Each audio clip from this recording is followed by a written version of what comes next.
Tiga jemaah haji asal Provinsi Bengkulu menjalani perawatan di Rumah Sakit Arab Saudi dengan diagnosa yang berbeda, mulai dari gangguan tulang hingga penyakit jantung dan hipertensi.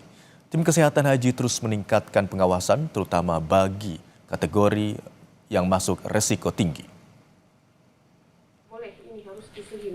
Berdasarkan laporan tenaga kesehatan Haji Kloter Provinsi Bengkulu, saat ini terdapat 3 jemaah haji yang sedang menjalani perawatan di rumah sakit di Arab Saudi. Ketiga jemaah tersebut berasal dari Kabupaten Rejang Lebong, Kota Bengkulu, dan Kabupaten Bengkulu Utara. Hingga saat ini tercatat sebanyak 21 jemaah telah masuk dalam pemantauan khusus dengan berbagai keluhan kesehatan.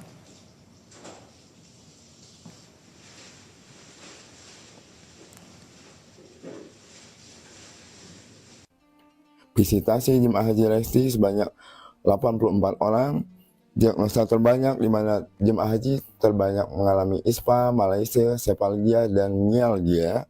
Rujukan ke KKHI dengan akumulasi 4 jemaah haji, rujukan ke RSAS dengan akumulasi 6 jemaah haji.